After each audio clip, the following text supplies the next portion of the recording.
Ladies and gentlemen, welcome to Somewhat Scholarly. My name is Alan Hibbard, and today I am talking to a nano expert, Patrick Luberus. Patrick, how you doing?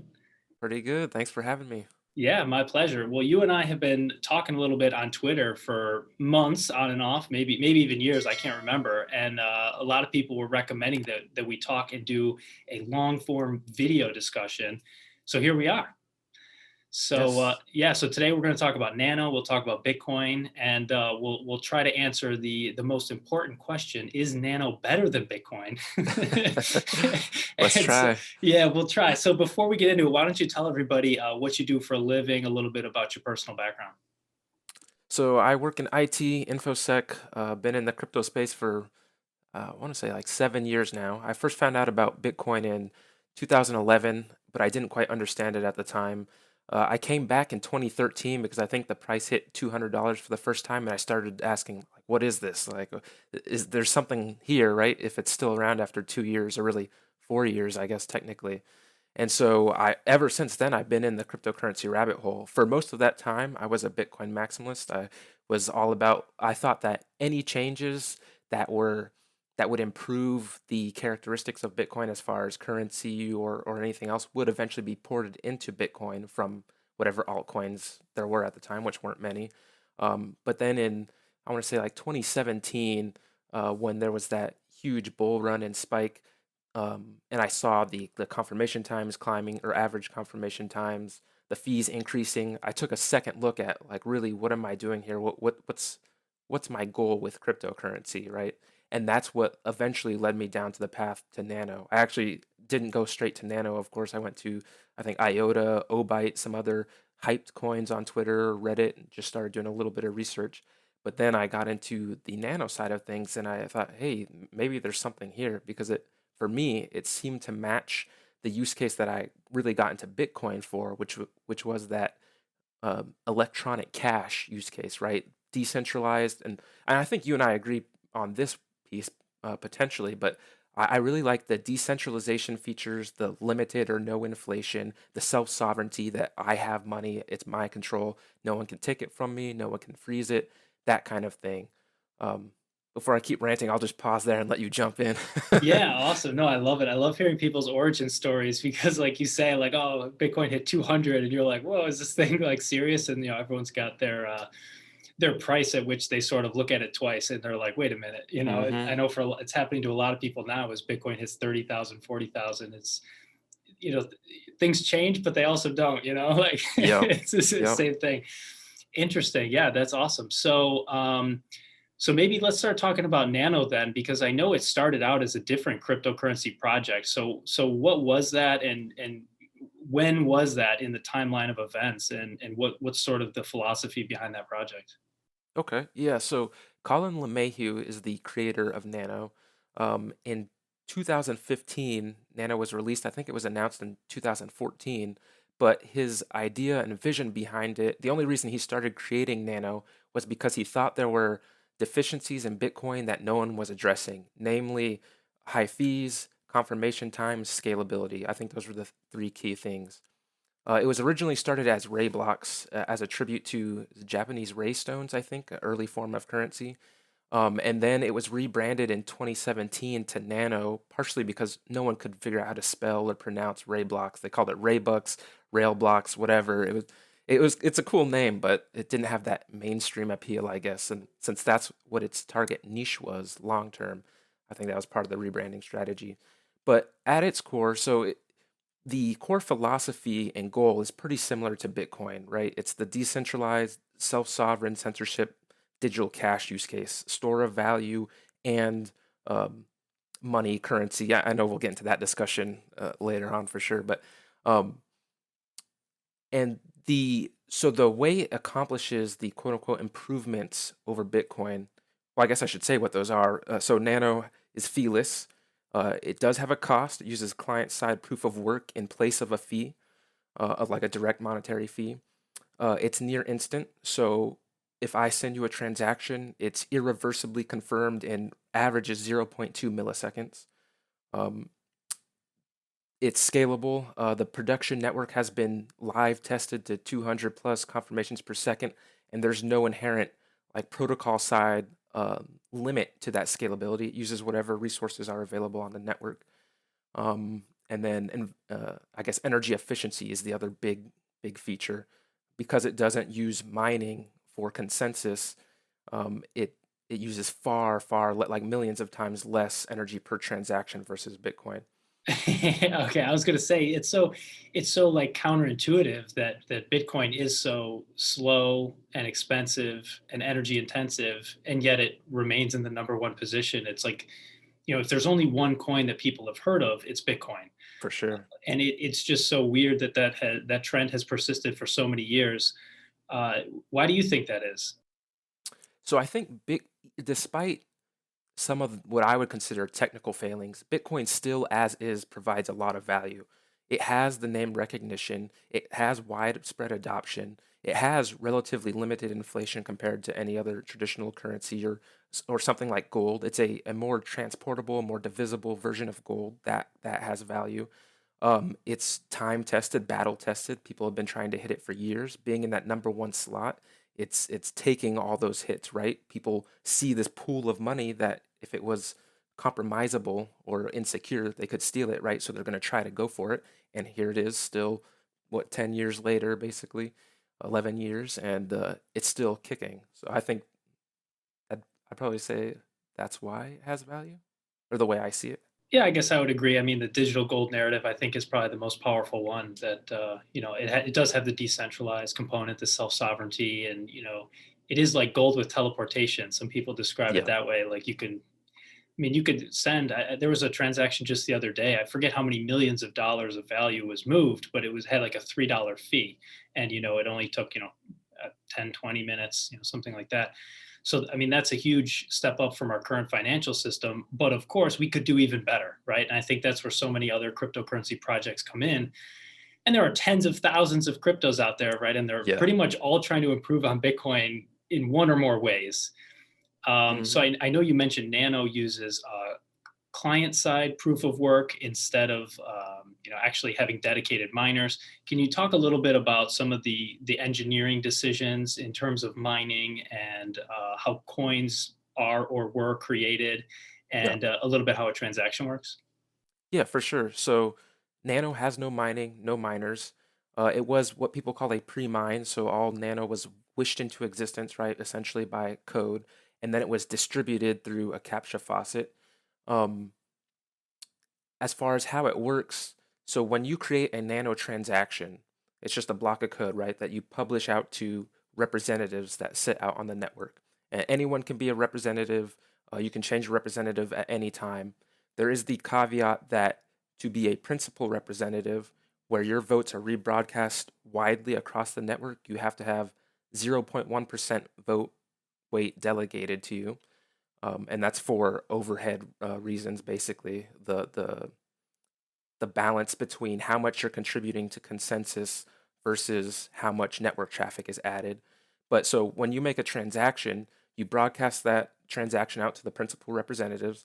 They all see that transaction and they check, does it follow the protocol rules? Is the proof of work valid? Is the amount valid? So on and so forth, right? If they think it's valid, they send back their response. And then you, on your own node, you see and collect those responses.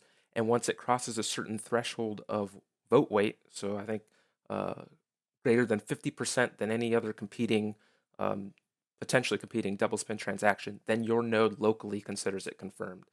But everyone knows Bitcoin has a blockchain, right? There's blocks, which are just groups of transactions, and you kind of line up the blocks, right? And then miners are doing their proof of work, solving that math problem, and the longest or heaviest chain of those blocks is the valid chain, because theoretically you could have like two competing blocks side by side, right? And how do you know which one's valid? The one that has the most and the longest proof of work added to it, and the chain keeps extending. That's how Bitcoin deconflicts double spins in one way. In Nano's case, every individual person or really account has its own blockchain that only they can modify. So I have a blockchain that in order for me to increase or decrease the balance, I have to sign it with my private key. And likewise for everyone else. So by the protocol rules, without even getting into voting or like a proof of work or open representative voting consensus, without even looking at that, on an individual level, you and I can see, okay, this person sent 10 nano, and he says his balance is now 10. How does that compare to the previous transaction in his chain? If he had 0 and he's sending 10, obviously that's not possible, right? So you can immediately discard that. And what that buys is uh, near instant uh, finality, and well, I take that back. It buys near instant transacting and asynchronous conflict resolution, meaning that if I send to you and all my transactions are legitimate, even if someone else is trying to make double spends from their account, it's only affecting their account, right? The network can triage that double spend attempt and try to resolve that separately from me and you continuing to be able to transact. Because of the individual blockchains per account, when I make a transaction, I broadcast it out. Everyone can see and check those balances, and they respond with their vote. And if I get enough of those votes past the threshold, then I consider it confirmed and it's good to go. Okay, wow, nice. So there are some really major differences there. So like each account has its own blockchain, unlike Bitcoin where there's Right. just one shared among everybody. Wow. Right. And if one person is trying to double spend, they can sort of be quarantined from like the rest Exactly. of everybody else and sort of dealt with on their own. Interesting. And just to bring in the proof of work, you said there's no mining in Nano, but when you send a transaction, you have to do a tiny bit of proof of work on the front end. Yep. And so, Just to prove that there's value there, right? That you're not just spamming the network. okay, and is it basically like a miniature math problem or something? Yeah, it's very. I think it's. Well, I don't know the algorithm. It's pretty similar to traditional Bitcoin proof of work, just for one transaction and on a much lower scale. Yeah, it doesn't take 10 minutes. It's just a tiny fraction of a second. Yeah. Nice. Okay, cool. So I'm interested. So you said Nano's well, 6 or maybe more years old at this point, and has been growing and reached a lot of adoption. And I meant to look at where it is on Coin Market Cap before our call, but I know it's in the top 100. 70. Yeah, top 100. Okay, so Top 100. 70 or something. Okay, so if you're on the top 100, you're doing something right. Because Well, maybe there's a lot of what BitConnect well, was top 100, right? okay, that's true. I shouldn't say that. You're absolutely right. You're absolutely right. Or you're doing less things wrong than everyone else, I guess. Yeah, I'll agree to that. Okay, interesting. So yeah, good development. So what has the growth been like in the community in terms of just people using it, either users or merchants or programmers, or what's it been like the past few years in terms of growth? Yep. So it really picked up in 2017 because number was going up, right? And everyone was getting hyped by it. Since then, Nano had its own Mount Gox moment. BitGrail and Exchange got compromised and lost a ton of cryptocurrency. And that really pushed back on a lot of adoption and interest, I think. Over the last probably year or so, that interest seems to be picking back up, mainly through use cases like We Nano. I don't know if you've seen any of that discussed on Twitter, but basically it's like a geolocation faucet that uses Nano. So you have an app and you can put Nano in various spots around the world. So a lot of people in the U.S. have been putting Nano in like businesses in Venezuela or Russia, or really everywhere. There's a spot in every country in the world now. Even in my city, like at a university, you can physically go to that location and pick up Nano and then send it to yourself, basically. That's So pretty that wild. caused a lot of, yeah, it's pretty cool, an interesting use case, and that has brought in some more people. As far as like objective metrics, it's hard for me. I don't have any of those to give you, tell you like number of users or popularity. I just look at like Reddit, Twitter, Discord, Telegram, and see people talking about Nano all the time. More businesses trying to accept it for adoption. There's a business version of We Nano called We Nano Business, where businesses can say, "Hey, we accept Nano here." And in some places, Nano's been taken off because of it in Brazil and hit, I think, their mainstream news or at least some crypto news, because people in the U.S. and across the world were dropping, I guess for Brazil, large sums of Nano, and then it was kind of triggering a mini cycle for some businesses and adoption. Nice. Cool. So what do you see as like the future of the adoption trajectory with Nano? So, I mean, my long-term vision is I want to be able to go to the store, go anywhere, and pay for Nano if I want to. I don't know if we'll ever get to that point because there's a lot of challenges, technical, onboarding, tax, legal implications kind of thing. But that's my vision and my hope. Yeah, definitely. I think I think a lot of people in the crypto space are envisioning that, whether it's Nano or something else or a combination of 20 things or whatever, Yeah. things can be a lot simpler than they are for sure. So as you look at Nano, like it obviously has so many advantages, like the speed, the cost, the energy, and so forth. Not only compared to Bitcoin, but compared to so many other cryptocurrencies in the Mhm. space. So I guess how are you thinking about Nano in terms of its competitors, or do you even look at it as competition? And what other views do other people have in the Nano community? Nano definitely does have competitors, and I would say that the niche or category that it's in is probably like the peer-to-peer cash kind of use case. I would argue it does have store of value properties, pretty strong store of value properties, but the real use case it's targeting is peer-to-peer payments and value transfer, right? So that includes things like Dash, probably Litecoin, um, maybe even Monero, though that's much more privacy focused. A little bit of Bitcoin, but not so much, right, in that use case. Maybe Lightning Network could be a competitor. Um, yeah, and then as far as what do people consider it to be, or besides myself, um, I think the same. Probably the value transfer and store of value use cases are the two biggest ones. It, for the record, has no smart contracts and no first layer privacy, right? It's all about just sending value from me to you as efficiently as possible. That's really its goal.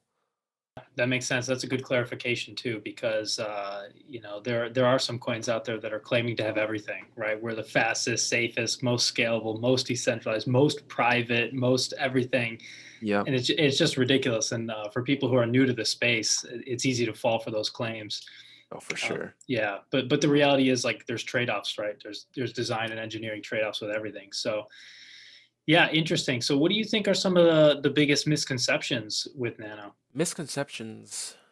I'm not sure. So I get the feeling that most of the time when people see it, it sounds way too good to be true, right? Because the claims are like zero fees, near instant, super decentralized, blah blah blah. And there's the first thought is there's no way that's possible, right? And I think that's partly because they think Nano is trying to do everything, and it's really just hard to explain all the nuance and the trade-offs, like you mentioned, which we could talk about. But it's hard to explain those trade-offs in a little tweet, right?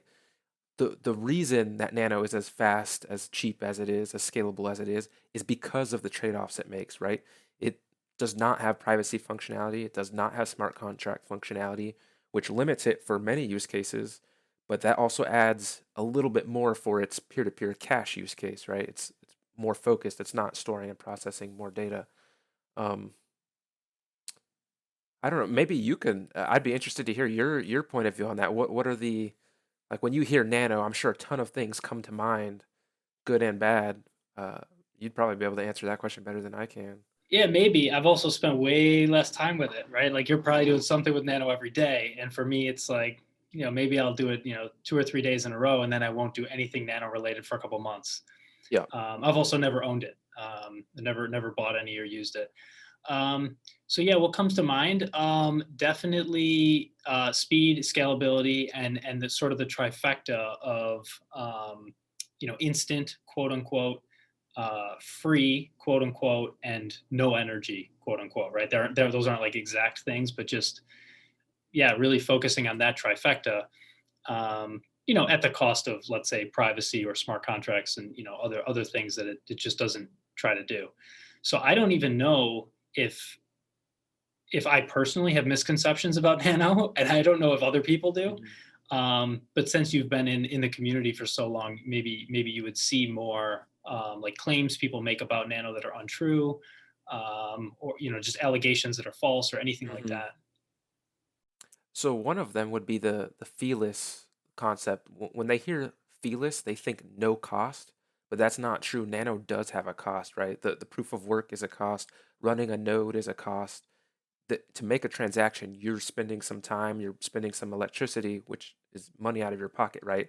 It's almost more of a user experience thing that there's no direct monetary fee. It makes it a little nicer for integration in some ways, but there is still a cost.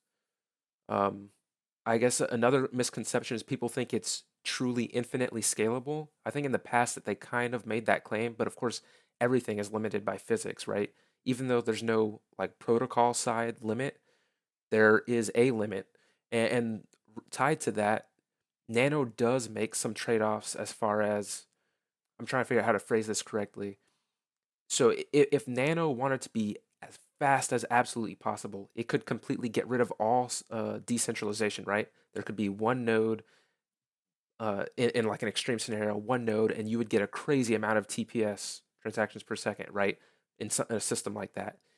Nano is intentionally less scalable than some alternatives because it allows consumer hardware and anyone to participate. I guess another potential misconception is the principal representative distinction. A lot of people don't like when they hear like a two-tier system because there's some cryptocurrencies where it's like a I don't know, like a cabal or a like a set list of money make. I don't know what the proper terminology is, but it's like an elite group that only they participate in consensus kind of thing. And they think that when they hear the principal representative term for Nano, they think it's the same kind of thing where those PRs have all the power. They determine what's true, what's not true. But really, in Nano, one, there's really not a difference between principal representatives and regular representatives. They have the same permissions, they do the same things, except that the principal representative's vote is rebroadcasted to the rest of the network. So a regular representative, they still broadcast their vote to all their immediate peers, but that doesn't then get rebroadcast to the rest of the network because it would be a huge amount of traffic for minimal, like less than 0.1% contribution to consensus. It's like if you're mining on a laptop, right? You're participating technically, but your odds of actually influencing consensus are astronomically low, right? So that's maybe a misconception or a concern. Some people still consider that a concern. So yeah, so the way I think about like representatives and principal representatives is sort of like an election, right? Because you're delegating votes to like who you want to be a principal representative. And I guess you can change it any time, right? Is that true? You can redelegate Correct. your That's vote true. anytime. Okay. Um, yeah, so I think about it as like, okay, there's 300 million Americans or whatever, and then there's like, a few hundred, let's say, members of Congress. So those would be like principal representatives. So like, Yeah. they have a platform where they can, let's say their tweets are retweeted. You know what I Yeah, mean? But yeah. like if a That's a good regular analogy. American Yeah. just tweets something, it just kind of falls on deaf ears, right? So like it's Hmm. sort of like that. So yeah, I guess my concern is like, okay, maybe the nano network is honest. Maybe the elections are fair right now, but who knows? If some number of years in the future they're the elections are dishonest, let's say, and the principal Hmm. representatives are somehow either working together or working at the influence of some central organization. I guess that's a concern I have. So I don't know. Yeah. I I don't can know if try that's to valid. take a stab at Yeah. addressing it. So I think that that is valid to some extent. Any system with like elected representatives, right? There's a risk of a representative or group of representatives going rogue. But I think that applies to almost all cryptocurrencies. And that's partially where game theory comes into play, right? Where the design of the network and the incentives or disincentives lead to a certain kind of behavior. And with Nano, I would argue because you're not getting paid, there's really no direct incentive to become a representative. There's no reason to hoard massive amounts of vote weight unless you're actually using the network, right? You don't get any benefit out of it, and actually, a lot of the users and network participants consider that a risk. If they see one criticism is Binance has a ton of vote weight, a ton of voting power, right? And people don't want that. They don't want one or two entities to have half of the consensus power of the network. Um, And I think Nano's game theory is such that because of the no direct fee incentive, really the only people participating in consensus are the people who are getting utility. People always will, and there is some extent of hoarding no matter what like speculative purposes, but compared to some other cryptocurrencies, I guess let me rephrase it. Some other cryptocurrencies, because of the fee, which a lot of people think incentivizes decentralization, actually lends themselves to more centralization over time. Because you get paid, you start hitting economies of scale and just natural profit maximization incentives that concentrate power within a few entities, right? We kind of see this with Bitcoin mining pools or miners where there's the people with the most capital in certain parts of the world have more of the consensus distribution because they make more money, and it kind of stacks on itself, right? They want to make more money, so and they're towards the top, so they are making more money, so they expand their operation and they keep making more and more money. And that's okay as long as you have enough, like we don't need perfect decentralization. As long as you have enough distribution of hash rate or whatever your consensus metric is, then you're probably still okay.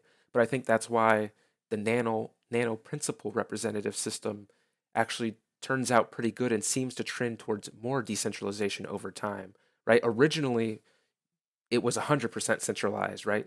Pre-mined, the owner, there was one node, had all nano, and then as it was distributed out, people started choosing the representatives, people started spinning up nodes, and it's slowly getting more and more decentralized over time because there's no reason to centralize. Yeah, yeah. I've seen some of the charts. I don't know if it's you or some of the other guys on Twitter who have like, I think Nano Charts is actually a Twitter account, right? Nano Yep. Charts, and some other guys on there who have been showing like the progression of the representatives and the principal representatives, like growing over time and sort of splitting the pie Yep. of voting weight.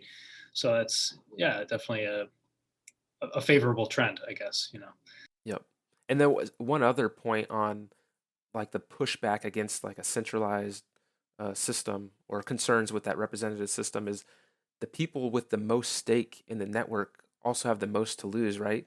If they have a bunch of voting weight and they try to double spend or push like some kind of crazy hard fork or something that um, goes against the consensus of the network, then they're risking their funds and the network, the security of the network, right? Like if you're Binance and you have 20% of the network and you try to double spend, uh, your the value of your nano is going to go to nothing, right? If you succeed in that attack or maybe even just attempt the attack. So that's one game theory disincentive for centralization. Yeah, definitely.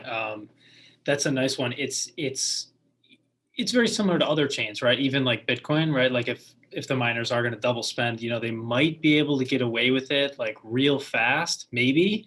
But then after that, the value collapses. Exactly. So it's like Yep. it's really hard to say until it happens. I guess we don't know like how big of a Yep. risk it is. Like it's so hard to imagine, with Bitcoin or anything else. So yeah, that's a tough one. But So the incentives that are really interesting. Yeah, go ahead. so a comment you made. Do you or a question for you? Do you think of cryptocurrencies or Bitcoin as an experiment, or do you think it's stable, here to stay, it works as advertised, and it does what we need it to do? Yeah, great question. Yeah, this might be a little philosophical, but I view everything in life as an experiment. You Hey, know what good I mean? answer. Good answer. You know what I mean? Like even, a YouTube channel and everything. So yeah, it's all an Yeah. experiment. And if things don't go the way you plan, you find a way to learn from it and do better. Um, so something I'll say in terms of crypto a little bit more concretely is I think the idea of a world money is an idea that won't die, even if certain implementations of it do die. So even if Bitcoin dies, if it for any number of reasons, it's not like the people of the world are just going to say, well, I guess digital world money won't work. No, we're going to come up with Yep. some other way to try it, thousands of ways, whatever. So the idea won't die. It's really exciting to see the evolution of the idea. Like it's amazing to be Hmm. alive right now. Like it's so cool, and like be old enough to like understand it compared to like Oh, for sure. a 5-year-old who has no idea what's really going on. It's really amazing, really, really, really amazing. So yeah, I view it as an experiment, and I can't wait to see what happens. Gotcha. Yeah, So and we have pretty similar views in that regard then. I'm the same way. I pretty much everything is an experiment. It's going the way it's going, and I mean, if it works, great. If not, maybe adapt or just see where it goes, right? yeah, yeah, and something else I'll say is so I view money and currency as two different things, and basically two different use cases. And just to keep it simple, I think of money as having a use case of just saving. Like it's like the thing you keep in your pocket or in your bank account or in a safe for like 20 years or 50 years or 100 years. Like that would be money in my mind. And then when I actually want to spend it, if I'm spending it on a cup of coffee or a car or just anything, then I'm using currency. And Yep. certainly you can use the same thing for both, right? I could keep something in my pocket for 20 years and then buy a cup of coffee with the same exact like unit of thing, right? If it's a Hmm. dollar or a Bitcoin or whatever it is. But I also could switch, like convert one into the other. So relating it to the idea of experiments, I view monies as experiments and currencies as experiments. And most of those, well, most, I guess it's okay to say every currency has some type of use case that it's trying to be good at. And it could be smart contracts, it could be privacy, it could be buying a cup of coffee, it could be, any number of things. But each one of those little applications is full of experiments. And I Hmm. just think it's overwhelming to try to follow them all. Like I tried in Oh, for sure. 2017, I tried to follow like all these different coins, and I realized I didn't It's actually too understand much. any of them. Like people would ask me like, oh yeah, does that one use proof of work or proof of stake? And I'd be like, man, I forget, like Hmm. I own it but I forget. And I was spreading myself too thin. So yeah, I mean, I try to, with all these experiments, I try to, I guess, keep an open mind and in order to reduce the complexity, just try to think in the simplest terms possible. And as a result, that this is how I've come to see Bitcoin as almost having no competitors in the cryptocurrency space. So maybe this is a good rabbit hole for us to go down because I'd love to hear your thoughts on it. I view Bitcoin as having the use case of money, meaning something that just sits in your pocket and that's not really fun or sexy or like it's not really that interesting. Like once you have it, it's like okay, now it's boring. Um, Hmm. but I think any other cryptocurrency that I'm aware of, and obviously that's not that many, a couple dozen or whatever, they're all trying to be currencies, meaning the use case of spending or using for smart contracts or using to link two blockchains together or something like that. It's more about transacting, it's about movement as opposed to Yep. standing still. And so I have no idea how valuable any of those products or services or coins or tokens or blockchains or whatever. I have no Hmm. idea how valuable any of them are. um, but I'm like rooting for everyone to succeed, whatever that Hmm. means. Like I want to create like amazing use cases and like a really cool world, like a Star Trek or a Star Wars world. Like I want that to happen. Like I Yep. want to live in that. But I just have no idea which ones are going to succeed.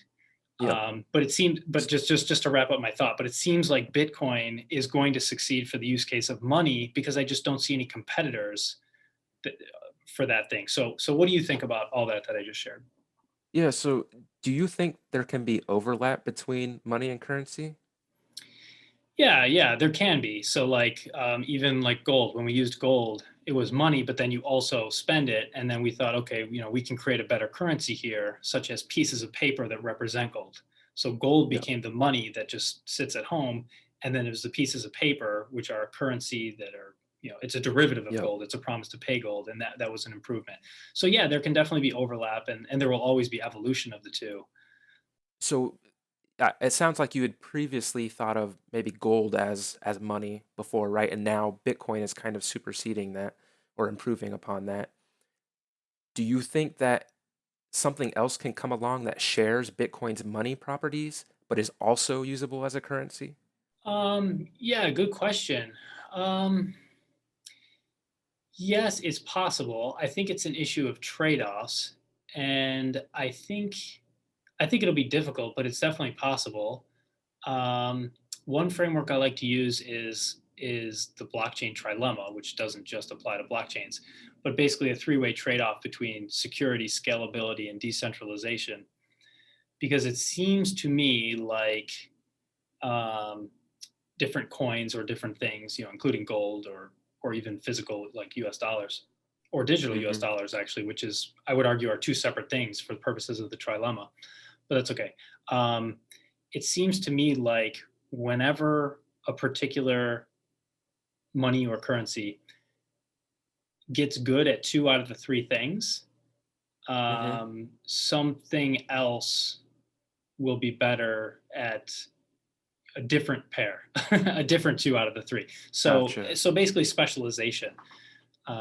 So I think it's really hard to be good at all three. I haven't seen an example of it yet. Then along those lines, I would argue back that Nano does improve on the characteristics of money as compared to Bitcoin, specifically decentralization, inflation, and divisibility. That's not really a huge one for me, but those three, in addition to being sendable as a currency, right? But I at least with my mental model of what I think of money, which I kind of agree with you, but I think that Nano shares those properties that you're describing. It just adds onto it the current more currency-like properties. Like if you want to buy and hold it, you can, and in some ways it's better than Bitcoin at that because it has minimal operating costs, because it has deterministic finality. It's not probabilistically waiting for confirmations. And some of those things in my mind make it better as money and currency. But I also see where you're coming from, where you have this Bitcoin is almost ossified. Maybe I'm putting words in your mouth, but it does what it claims to do, and that's money. It's that, like you said, something that you put in your pocket, store, put away, and then it's there when you need it, and you can trade it for currency, but you're not day to day spending it, and that's okay. Um, Yeah, yeah. I guess ossified is kind of a good word for it. Like hardened, it just kind of like sits there. Yeah, yeah. I think where I tend to consider nano to be a currency and not money is probably the decentralization component. I think it's two things: decentralization versus centralization, and yeah, I guess work versus fiat. Um, so like, it's the nature of like a pre-mine versus Bitcoin's model, which is when the network was launched, there were no Bitcoins, and then you had to mine the first block to get the first batch, which was 50 coins, and then blah blah blah. It's like, I guess, what I commented on earlier with like the analogy to like the U.S. Congress, like the principal representatives are like this. They have privileges that the other people on the network don't, and yeah, I mean they could be elected in, they could be elected out, and that could change, but there's always that potential there for a power vacuum, I guess. There's always that potential. It's not necessarily the case that it will happen or that it's there to start, but it's just always like a possible thing that could evolve. And it's like, and I guess it goes back to incentives. It's like if the nano network became just really powerful, whatever that means, like a high value token or just like a high like use case. A lot of people had it, then it becomes a target for attack. I mean, just mhm. from different entities for different reasons. Like, I don't know, like a foreign country who doesn't want to see it succeed, or a foreign blockchain, you might say, just like a different coin that's like similar, that wants to be number one and take down nano or something. So maybe someone tries to take over the PR slots and then just freezes the network or something like that, even if they're not Yep. like double spending, or who knows. But Doesn't like, that also apply to pretty much every cryptocurrency though, including Bitcoin? yeah, yeah, yeah, it does, for sure it does. Yeah, yeah. I think it would probably be a lot harder and a lot more expensive for Bitcoin. Um, because the network is so much bigger. Would it though? Because so my argument or pushback against that would be, so Bitcoin has four mining pools right now that comprise at least 50% of the consensus hash rate or consensus distribution. If an attacker compromised those four mining pools, just like if they compromised the top six nano representatives, then they could freeze the Bitcoin network. They could double spend transactions. They could reverse transactions. They probably couldn't go way back because of the stacking effect of POW, but from that point forward, they have the ability to reverse transactions because they can always release a longer, heavier chain by the nature of having more hash rate. So, in my mind, my primary measure of decentralization is that the Nakamoto coefficient, right? The number of entities that would have to collude to cross that 50% threshold, I guess, to attempt those kinds of attacks on the network. And because Nano's Nakamoto coefficient is higher, that's why I claim and think that Nano has more decentralization than Bitcoin. Yeah, I mean, it's definitely a good thought. I mean, it is possible. I don't know what would be involved from like a technological or even physical, like a physical attack in order to co-opt like four mining pools, or even if it's three, in the case of Mhm. Bitcoin, because I don't know enough about the technology and like how the mining pool actually operates relative to the individual miners that are in the pool, being able to unplug and just, come and go at will. And I don't know about like physical security. I don't know about like cyber security. There's like too many things I don't know about. But yeah, I mean, it is a risk of Bitcoin, right? Like there's always the 51% attack risk, which could come in several different forms, including the one you mentioned, like a security risk. Like as I put it in the trilemma, like I think that's a security vulnerability. I don't consider that decentralization because nobody on the network has power that anyone else doesn't have. Like there's no distinction. Like Congress can obviously do things that I can't, and so forth. And like a PR does something. I mean, it's minimal, but it's something that like a regular representative doesn't do. So maybe I'm splitting hairs, but that's sort of how I think about it, as like who gets to do what without asking anyone for permission. And it's like in Bitcoin, you can do anything without asking Yep. permission, but like in Nano, you got to be elected. But so I guess I'll ask it this way. Isn't that almost irrelevant?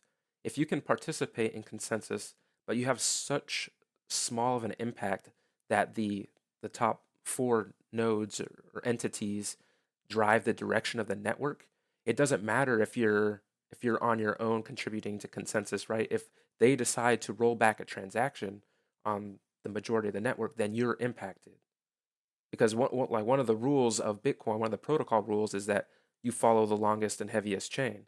So if they release the longest and heaviest chain that's just empty transactions because they have collectively 50% of the hash rate, then your network is stalled. Just the same way as on Nano, if they compromise the top six representatives and they decide to like not broadcast anything, no, they don't ever vote anymore. That kind of stalls the network, right? Same kind of thing. So in my mind, I see decentralization as intimately connected to security because otherwise, what's the point, right? Otherwise, why would we want people mining in multiple entities across the world if it had no impact on security? Yeah, yeah, yeah. No, I agree with you. They're definitely connected. They're definitely connected. And I'm certainly not a security expert or a Well, me, decentralization me neither. expert, whatever that means. Yeah, right.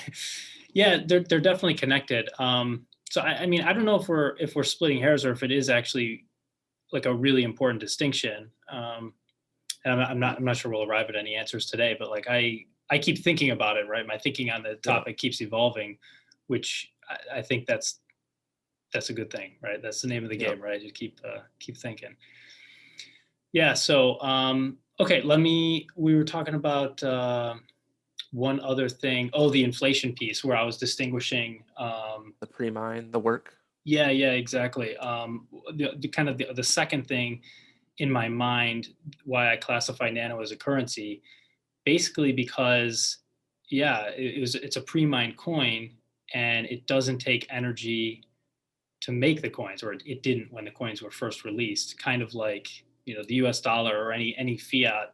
thing. It's just like, okay, we have a million of them now, or 100 million, or whatever, and then okay, pass them out amongst yourselves, or whatever the distribution mechanism is.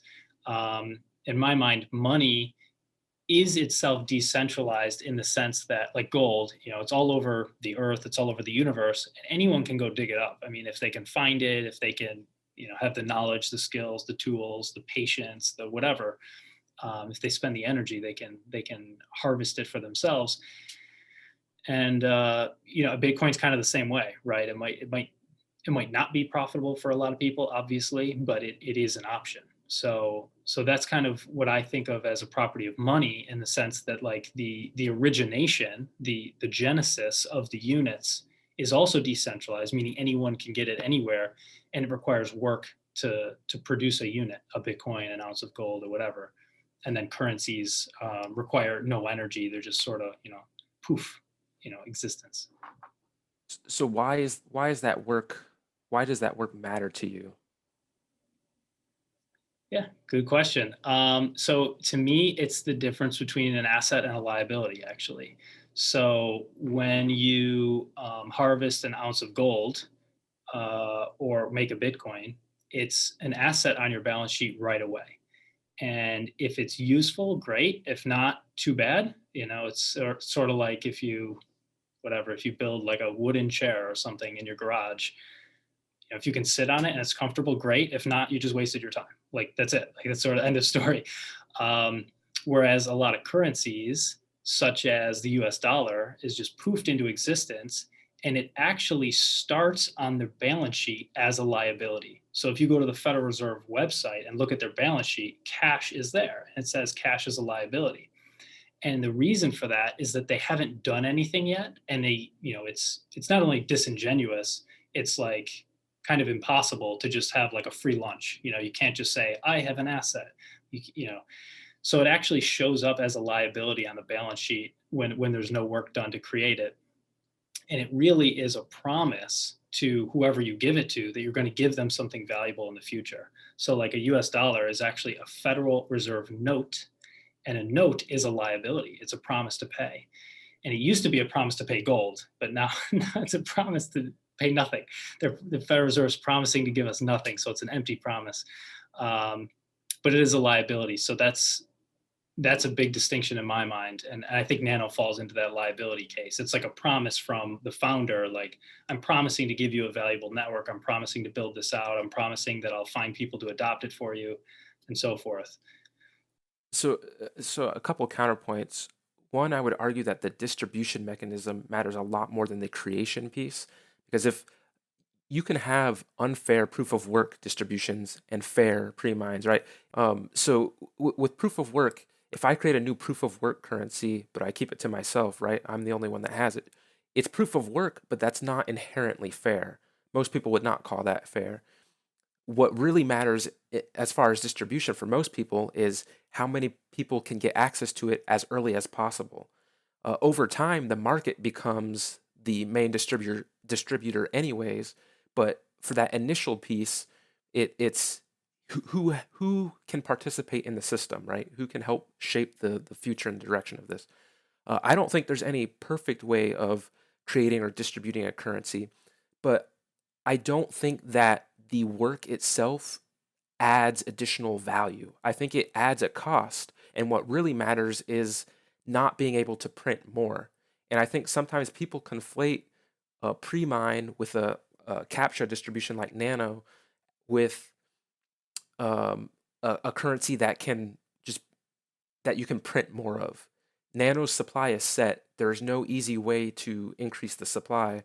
It's the total supply matches the circulating supply, and it is what it is, right? The way you get it now is through trade, transacting, or through exchanges. Uh, in my mind, really the only determining factors for value are supply and demand. And sure, people use labor or the cost to build something to help determine the price. Like if you build a car, you kind of know the price of your components, the human labor that went into it, and you price a little bit above that. But at the end of the day, even if you have all those contributing components like work and time and money and other resources, that doesn't matter if there's no demand for it. Really, the only thing that matters is supply versus demand. Yeah, I like it. That's true. I was reminded by some quote by some artist. I don't know if it was Picasso or somebody. It doesn't really matter who it was, but maybe Salvador Dali. Anyways, but whoever the artist was sitting there, and a woman said like, "Oh, you're that famous guy. Whatever. Can you paint me a picture or something, or can you draw me a picture?" And he just sketched something real quick, and said, and she's like, "Oh, how much do I owe you?" And he said something like $10,000. And she's like, "What? It only took you 10 seconds." And he said, "No, it took me my whole life." Right? Like so like I don't know why I thought of that, but it's basically like you can create immense value in an instant. You also could like spend all day. I mean, I could spend all day painting something or drawing something. I couldn't sell it for $1. You know what I mean? Like it wouldn't be worth much at all. So yeah, I But wouldn't totally that agree with exact it. analogy apply to the Bitcoin versus Nano distinction, right? Your argument, as I understand it, is that the proof of work and the computing power that goes into it is part of what drives Bitcoin's value. And my counter to that was basically your analogy, right? Where it doesn't matter how much work you put into it, demand is really what drives the value. Like if people have a use for it. Yeah, I'm totally agreeing with you that yeah, it's not. I'm definitely not making the claim that work equals value or that work is necessary for value. Definitely not saying that. So like, and that's why I provided the counterpoint that like, yes, you could create something of immense value with hardly any effort. I guess it sort of depends when you're doing the work, but yeah, yeah. So it's definitely not as simple as work equals value and lack of work equals lack of value. No, it's definitely not that. So I don't mean to make that assertion. Um, yeah, so I think part of Bitcoin's value comes from its work. Um, but obviously, if there wasn't Can I anything, challenge that real quick? sure, sure. the, does the value really come from its work, or does the value come from the characteristics that come along with the work? So if I can push that a little farther, so then would it not be possible, or theoretically at least, to achieve those same characteristics without the work? I guess if we're distinguishing between like the work and the other characteristics Bitcoin has, then yes, anything else could replicate one or the other or both. So like something else could replicate the work, something else could replicate the other characteristics, something could replicate both of those things, or obviously neither. So I guess what I'll say is just because Bitcoin requires work to create the coins and to operate the network, that in and of itself doesn't equal value, obviously. Like you could create something that takes a lot of work that does absolutely nothing. Mhm. So part of the value, or I would say probably even most of the value, it's really hard to say because if you take away just about any one of Bitcoin's properties, including proof of work, that's one of them. But there's many more. If you take away just about any of Bitcoin's properties, it loses its value at what it's trying to do, at its particular use case. That's what I think, and I think we see that with like Bitcoin Cash. It's significantly less valuable than Bitcoin because it has sacrificed certain properties, right, to try to gain others, right. So it is better on some dimensions, but it is sort of sacrificed on critical aspects. So I guess my, not really counter, but my response to that is that it's not the, it doesn't seem to be like the work itself is really what you care about. Really, what you care about is the security, the decentralization, the set stability of the protocol, the security, all those, I would consider those the properties and not the work itself.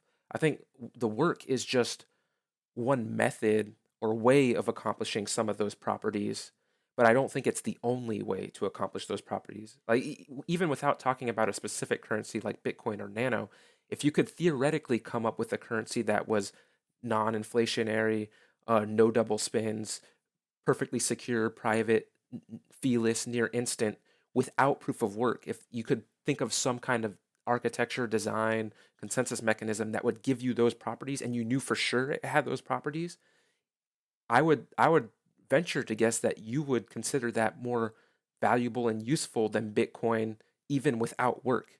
Like if it has the limited supply, the like perfectly secure, all of those things, it just doesn't have mining to accomplish that. It could be. Yeah, it's definitely not like I don't believe that like the way Bitcoin has done it is the only way. Now we're done. Like, yeah. So I mean, there's other things out there that are possible. I guess my thought is when it comes to money, as again as distinguished from currency in my mind, Mhm. um, one aspect of money is that a person can wake up in the morning and say, okay, what am I going to do today to earn money, so to speak, right? To earn a living. I can go do something, like maybe I am a barber. I'm going to go cut hair all day and people are going to pay me money, right? And that's how I earn money. Or I can go out in my backyard and dig for money, or mine for money. Let's say it's gold, something like that. Mhm. And most people in a society are going to do a profession and try to earn the money, but a small percentage are going to go out and get the new monetary units. And sort of the cost benefit, and like we have gold miners, right? The companies Mhm. that specialize in mining gold, as we have Bitcoin miners, and like that's their specialty.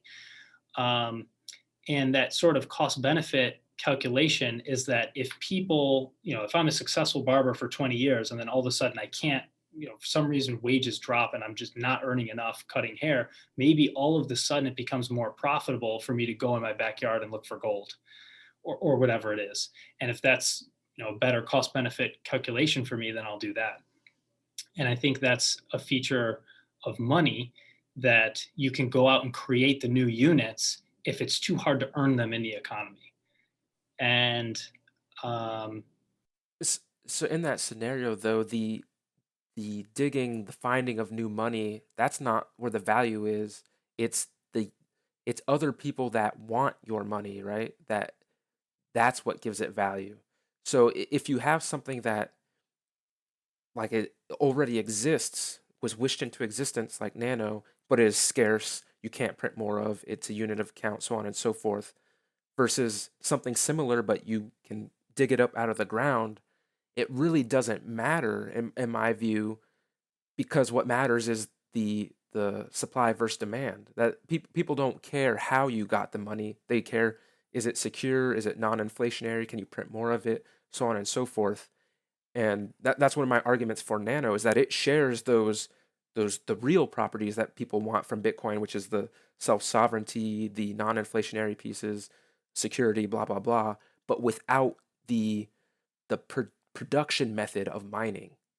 And that's almost irrelevant for value or utility. yeah, that's true. I mean, it's like, yeah, you don't want money because you can eat money. You want money because other people want the money from you later, right? Yeah. Yeah, that's true. So it is all those other properties. So yeah, I guess just thinking about the supply and demand component, which I totally acknowledge exists. Uh, yeah, like what do you think drives? I guess let's say demand for nano, because I mean obviously the supply is, it's sort of fixed, like we know what that is, so it's really only a question of demand. So yeah, what do you think drives demand? Like why do people want it? Why will people want it in the Mhm. future? How will it change? I think it's the same reasons people got into Bitcoin in the early days. Why part of why I got into Bitcoin in the early days, having a unit of account that's divisible, spendable, um, verifiable, secure, in and of itself is valuable. Money that no one can take from me. I don't need permission to use it. No one can print more of it and make mine worthless. Um, it like I have self-sovereign control over this money. I think that provides value, especially in countries where there's like hyperinflation or crazy money printing or whatever else. A currency like Bitcoin originally for me and now Nano gives people another option, and that's what drives use. And it's so being able to use something in place of bartering is valuable, right? That's why we went to currency in the first place. It's a lot easier to manage, a lot easier to control, easier to send and transact. Um, we had gold in the past, and that had some of the properties that you're looking for, those hard money properties that you're describing, but it also had limitations. I think Bitcoin improved on a lot of those limitations while maintaining the hard money properties, but I think Nano takes that even further and keeps and improves those hard money properties while adding even more functionality. It's not just a currency, it is money. It's decentralized unit of account, store of value, so on and so forth. Nice. Okay, so yeah, I guess we just have different perspectives, but I think that's Yeah, great. You know, it's great actually. I think I'd love to live in a world where people celebrate different perspectives, like a little bit more than we currently see. So it's good. yeah, yeah. Awesome. Well, any other thoughts you have? Maybe any other aspects of Nano or Bitcoin or crypto that we didn't touch on? Any other things you want to add, or maybe topics you want to explore? Not off the top of my head. I took a few notes before just to try and remember topics we wanted to cover, but I think we covered it all. Money versus currency, distribution versus creation, consensus. Uh, I think it sounds like we really do share a lot of views and a lot of goals, long term vision for finance or otherwise, maybe. I don't know. But there's probably just like a few implementation differences and things that we'll never resolve. That's okay. But just overall, I really enjoyed this conversation. I love nerding out about these kind of topics with people who have similar interests. And I don't claim to know everything. I could be completely wrong. Uh, I hope I'm not, but maybe that's the case. I'm open to changing my views. I'll adapt if I need to. But I think I guess the message that I kind of want to get out is that Bitcoin fans and Nano fans really do agree on a ton of things. And even though at first Nano sounds like just a currency that promises all these great things, we really share a lot of the same interest in core properties. Like both want that decentralization. We both want that security. We both want self sovereignty. We both want a store of value. And uh, yeah, I'll leave it there. I'm struggling to put words out correctly, but I enjoyed the conversation. I think we agree on a lot of things. Yeah, me too. I think we do agree on a lot of things, and I know we're both really excited to see where things go. Would you care to make any price predictions? I mean, we're in January of 2021. I mean, is that something you're into? Maybe what do you Oh see man, for looking? Nano to all-time high, baby. I don't know.